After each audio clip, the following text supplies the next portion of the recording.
कभी सोचा है कि एक रेडियो सैकड़ों स्टेशनों में से ठीक पसंदीदा स्टेशन पर कैसे ट्यून हो जाता है? या फिर एक वायरलेस चार्जर बिना किसी तार के फोन तक पावर कैसे पहुंचा देता है? देखिए, इसका जवाब इलेक्ट्रॉनिक्स के एक बड़े ही दिलचस्प आइडिया में छिपा है। तो आज हम एलसी सर्किट की दुनिया में उतरेंगे और उस छिपी हुई लय को समझेंगे जो हमारी मॉडर्न टेक्नोलॉजी को चलाती है। ये सवाल सुनने में थोड़ा अजीब लगता है ना? भाई, एक सर्किट जिसमें कोई हिलने डुलने वाला पुर्जा तक नहीं है, वो भला अपनी एक धड़कन या एक रिदम कैसे बना सकता है? बस यही वो पहेली है जिसे हम आज सुलझाने वाले हैं। इस लय को समझने के लिए सबसे पहले हमें अपनी सर्किट के दो मेन किरदारों से मिलना होगा। एक है इंडक्टर और दूसरा है कैपेसिटर। इन्हें एक इलेक्ट्रॉनिक झूले या सीसॉ के दो सिरों की तरह समझिए, जो एनर्जी को लगातार एक दूसरे की तरफ उछालते रहते हैं। तो हमारा पहला खिलाड़ी है कैपेसिटर, जिसे हम सी से दिखाते हैं। इसे एनर्जी जमा करने वाली एक छोटी सुपरफास्ट बैटरी की तरह सोच सकते हैं। ये बिजली को एक इलेक्ट्रिक फील्ड के रूप में स्टोर करता है और फिर पलक झपकते ही उसे छोड़ भी सकता है। और इस झूले के दूसरे सिरे पर है इंडक्टर, यानी एल। ये बस तार की एक कॉइल होती है जो एनर्जी को एक अलग तरीके से एक मैग्नेटिक फील्ड में जमा करती है। और इसकी एक खास आदत है, ये करंट में होने वाले अचानक बदलावों को पसंद नहीं करता। ठीक वैसे ही जैसे किसी भारी पहिए को एकदम से घुमाना या रोकना मुश्किल होता है। तो हमारे पास दो बिल्कुल अलग अलग ताकतें हैं। कैपेसिटर अपनी एनर्जी को इलेक्ट्रिक फील्ड में रखता है और फौरन छोड़ देता है। वहीं दूसरी तरफ इंडक्टर अपनी एनर्जी को मैग्नेटिक फील्ड में रखता है और उसे धीरे धीरे बनाता और छोड़ता है। एनर्जी को संभालने के उनके जो एकदम उल्टे तरीके हैं, यही चीज़ उन्हें एक परफेक्ट जोड़ी बनाती है। अच्छा, तो अब क्या होता है जब हम इन दोनों को एक साथ एक सर्किट में जोड़ देते हैं? असल में यहीं से असली जादू शुरू होता है। एनर्जी का एक लगातार लेन देन शुरू हो जाता है, जिसे हम ऑसिलेशन कहते हैं। चलिए इस एनर्जी के डांस को स्टेप बाय स्टेप देखते हैं।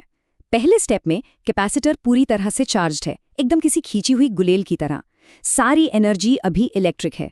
दूसरे स्टेप में कैपेसिटर डिस्चार्ज होना शुरू होता है और करंट इंडक्टर से गुजरता है, जिससे उसके चारों ओर एक मैग्नेटिक फील्ड बनने लगता है।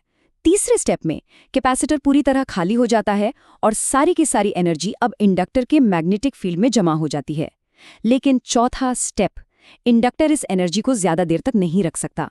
मैग्नेटिक फील्ड ढह जाता है और ये एनर्जी करंट को वापस कैपेसिटर की तरफ धकेलती है और उसे उल्टी दिशा में चार्ज कर देती है। और बस ये साइकिल बार बार दोहराया जाता है, आगे पीछे, एक लगातार इलेक्ट्रॉनिक लय में। ये जो प्राकृतिक लय है, ये अपने आप में तो कमाल की है ही। लेकिन क्या होगा अगर हम बाहर से इस लय को थोड़ा सा धक्का दें? क्या हम इसे और भी पावरफुल बना सकते हैं? जी हाँ, बिल्कुल बना सकते हैं। और इसी को कहते हैं रेजोनेंस। तो अब सोचिए, हम इस नाचते गाते सर्किट को एक बाहरी एसी पावर सोर्स से जोड़ देते हैं। ये कुछ ऐसा है जैसे कोई झूले पर बैठे बच्चे को ठीक सही समय पर धक्का दे रहा हो। तो इसका क्या असर होगा? और यहीं पर एंट्री होती है रेजोनेंस के पावरफुल कॉन्सेप्ट की। रेजोनेंस वो जादुई पल है जब बाहरी एसी सोर्स की फ्रीक्वेंसी, मतलब उसके धक्के की स्पीड, सर्किट की अपनी नेचुरल ऑसिलेटिंग फ्रीक्वेंसी से एकदम मैच कर जाती है। इस खास फ्रीक्वेंसी पर इंडक्टर का विरोध और कैपेसिटर का विरोध एक दूसरे को पूरी तरह से कैंसिल कर देते हैं। और जब ये सही तालमेल यानी रेजोनेंस हासिल हो जाता है, तो सर्किट में कुछ बहुत ही असाधारण होता है। चलिए देखते हैं कि ये कितना पावरफुल हो सकता है। सबसे पहली चीज ये होती है कि सर्किट का जो कुल विरोध है, जिसे हम इम्पीडेंस कहते हैं, वो अपने सबसे कम लेवल पर आ जाता है।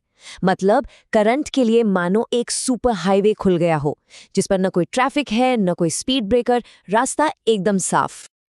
और जब विरोध सबसे कम होता है तो क्या होता है? जाहिर है, करंट अपने मैक्सिमम लेवल तक पहुंच जाता है।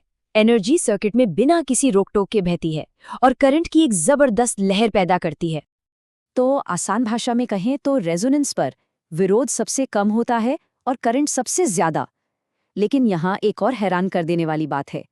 इस हालत में इंडक्टर और कैपेसिटर के ऊपर जो अलग अलग वोल्टेज होता है, वो बाहरी सोर्स के टोटल वोल्टेज से भी कई गुना ज्यादा हो सकता है। ये वोल्टेज का एक कमाल का मैग्निफिकेशन है, जो सिर्फ और सिर्फ उसी एक खास फ्रीक्वेंसी पर होता है। अब जब हम इसका कॉन्सेप्ट समझ गए हैं, तो चलिए उस सिंपल से गणित पर एक नज़र डालते हैं जो इस पूरी घटना को कंट्रोल करता है। देखिए, ये सब कुछ इस एक सीधे से फॉर्मूले पर टिका है। रेजोनेंस तब होता है जब इंडक्टिव रिएक्टेंस XL और कैपेसिटिव रिएक्टेंस XC बराबर हो जाते हैं, और वो फ्रीक्वेंसी जिस पर ये होता है उसे इस फॉर्मूले से निकाला जा सकता है।